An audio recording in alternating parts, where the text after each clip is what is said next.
திமுக பயந்துருச்சுன்னு சொல்லி விஜய் சொல்லியிருக்காரு. அவருக்கு அனுமதி மறுக்கப்பட்டது. விஜய்க்கெல்லாம் பயப்படுறது இல்ல திமுக.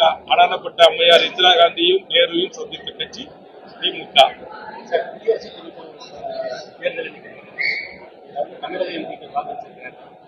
எனக்கு அது வாக்களிப்பது என்பது அவருடைய உரிமை.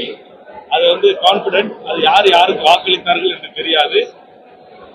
தமிழ்நாட்டைச் சேர்ந்த ஒருவர் இந்திய நாட்டின் குடியரசுத் தலைவராக வெற்றி பெற்றால் நான் அவரை வாழ்த்துகிறேன், அவரை பாராட்டுகிறேன். ஆனால் அவர் தேர்தலில் போட்டியிடுகின்ற அரசியல் கட்சியான பாரதிய ஜனதா என்கிற அரசியல் கட்சியின் மீது எனக்கு மாறுபட்ட கருத்து இருக்கிறது. தனிப்பட்ட குடியரசு துணைத் தேர்தலில் போட்டியிடுகின்ற CPR ராதாகிருஷ்ணன் அவர்கள் ஒரு நல்ல மனிதர், நம்முடைய கொங்கு சீமையில் பிறந்த ஒரு தமிழர்.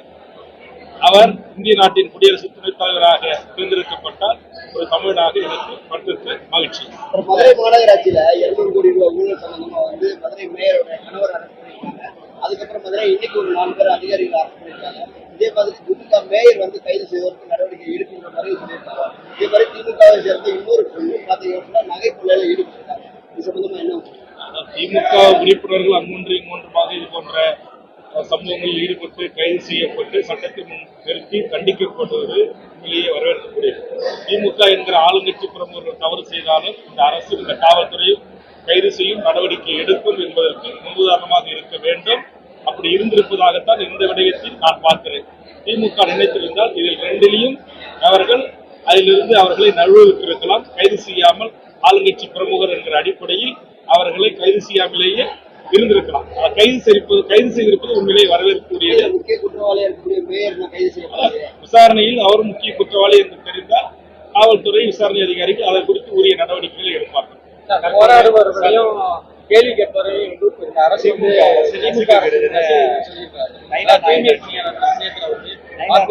பாரதிய ஜனதா விநாயகர் ஊர்வலங்களை பள்ளிவாசல்கள் முன்பும் மசூதிகள் முன்பும் செல்வது, அங்கு அனுமதி தரமாட்டோம் என்று சொல்வது, RSS பேரணியை நடத்துவது, கழி கத்திகளோடு பயிற்சியளிப்பது போன்ற நிகழ்வுகளுக்கு தமிழ்நாட்டில் காவல்துறை அனுமதி தர மறுப்பது ஏற்புடையதா?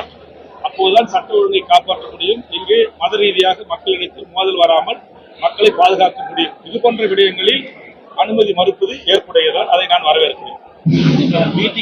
வீட்டுக்கு இரண்டாவது மாநாடு திமுகவுக்கு வீட்டுக்கு அந்த எலெக்ஷன் போட்டி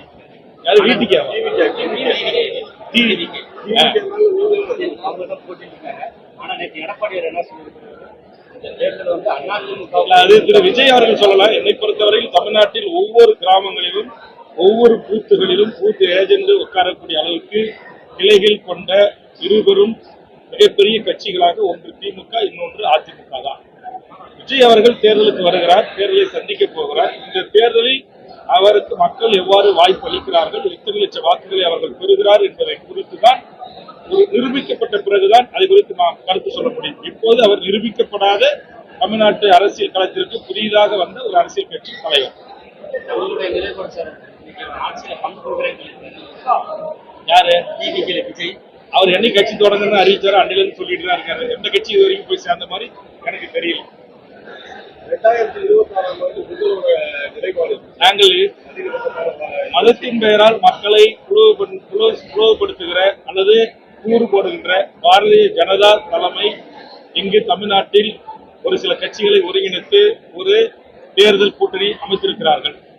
இன்னொன்று திமுக தலைமையில் மதச்சார்பற்ற சக்திகள் ஒன்று கூடி இடதுசாரிகள், எங்களை போன்றவர்கள், ஆனால் திருமாவளவன் போன்றவர்கள், கம்யூனிஸ்டுகள், நாங்கள் ஒரு அணியாக இருக்கிறோம். இந்த அணி ஏற்கனவே 4 தேர்தல்களில் மகத்தான வெற்றி பெற்றிருக்கிறது. இப்போதைக்கு தமிழக வாழ்வுரிமை கட்சி இந்த நிமிடம் வரையிலும் திமுக தலைமையிலான கூட்டணியில் இடம்பெற்றிருக்கிறது. அது உங்களுக்கு நல்லா சொல்றேன். இப்போதைக்குல இருந்து நாங்கள் 4 தேர்தல ஒரே கூட்டணியில இருக்கிறோம், கூட்டணியில தொடர்கிறோம். தேர்தல் நெருக்கத்தில் கட்சியினுடைய செயற்குழு பொதுக்குழு கூடி அப்போது உரிய அறிவிப்பினை வெளியிட்டு அந்த செய்தியை பத்திரிகை ஊடகத்திற்கு சொல்வோம், மாற்றங்கள் ஏதாவது இருந்தால். கொலை, கற்பழிப்பு, வழிபறி, திருட்டு இதற்கெல்லாம் தாய்மொழியாக இருப்பது போதை, கஞ்சா, அபின் போன்ற போதைப் பொருட்கள். இதை வட மாநிலத்திலிருந்து வருகின்ற தொழிலாளர்கள் பெரும் அளவில் பாதிக்கிறார்கள். உங்கள் மாவட்டத்தில் தான் என்று நினைக்கிறேன் ஒரு இளைஞனை அடித்து கொலை செய்கிறார்கள். தடுக்க போன காவலரை தாக்குகிறார்கள். தொடர் வண்டியில ஏறி அவர் உண்மையிலே ரிசர்வ் செய்து பணம் கொடுத்து டிக்கெட்டு உட்கார்ந்து இருக்கிற பயணியை வெளியில எடுத்து போட்டு இவங்க உட்கார்றாங்க. பேருந்துல கண்டக்டர் கேட்டா கண்டக்டர் அடிக்கிறாங்க.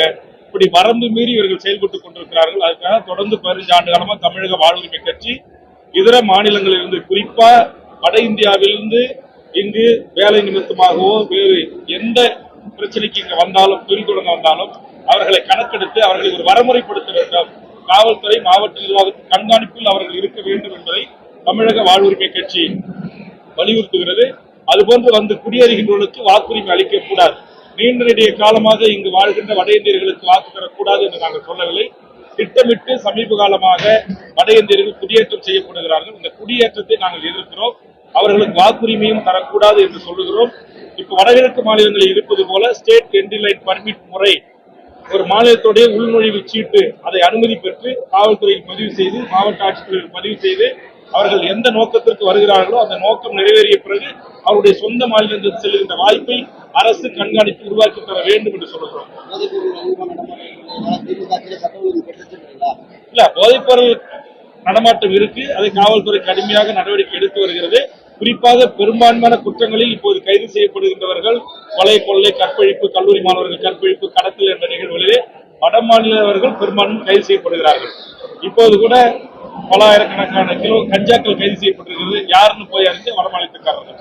ஆக இதை கட்டுப்படுத்தி மட்டுப்படுத்தினால்தான் தமிழகம் அமைதி பூங்காவாக திகழும். அதற்குரிய நடவடிக்கை தமிழ்நாடு காவல்துறை எடுக்க வேண்டும் என்று தமிழக வாழ்வுரிமை கட்சி கேட்டுக்கொள்கிறது.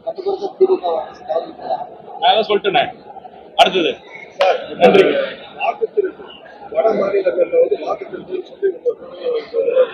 ஆமா, 65 லட்சம் பீகாருடைய வாக்காளர்களை நீக்கியிருக்காங்க. அதே மாதிரி ஒரு குடும்பத்தில் 50 ஓட்டு, 100 ஓட்டு, 150 ஓட்டு செத்து போன ஓட்டுலாம் இருப்பதாக கணக்கு காட்டுறாங்க. உண்மையிலேயே வாக்களிக்க தகுதி பெற்றவர்கள் வாக்குச்சீட்டுல இல்ல, நீக்கப்பட்டிருக்கிறாங்க. குறிப்பா இஸ்லாமியர்கள், கிறிஸ்தவருடைய வாக்குகள்லாம் வட இந்தியாவில் மாற்றப்பட்டிருக்கிறது. ஆக வாக்கு திருட்டில் ஈடுபடக்கூடாது. தேர்தல் ஆணையம் இந்திய பாரதிய ஜனதா அரசின் கைப்பாவையாக செயல்படக்கூடாது என்று தமிழக வாழ்வுரிமை கட்சி சுட்டிக்காட்டுகிறது. ஆமா, இப்ப பீகார்ல நீக்கப்பட்ட 6.5 லட்சம் வட இந்திய வாக்காளர்கள் தமிழ்நாட்டில் சேர்க்கப்பட்டிருப்பதாக ஒரு அதிர்ச்சியான தகவல் வருகிறது. கண்டிப்பாக தேர்தல் ஆணையம் இந்த தேர்தலுக்கு முன்பு வாக்காளர் பட்டியலை வெளியிடுகின்ற போதுதான் இந்தியாவில் நீக்கப்பட்ட 70 லட்சம் பேரில் ஏற்கனவே இருந்தவர்கள், தற்போது புதிதாக சேர்க்கப்பட்டவர்கள், வட இந்தியர்கள் எத்தனை லட்சம் பேர் புதிய வாக்காளர்களாக சேர்க்கப்பட்டிருப்பார்கள் என்கிற உண்மை வெளிவரும்.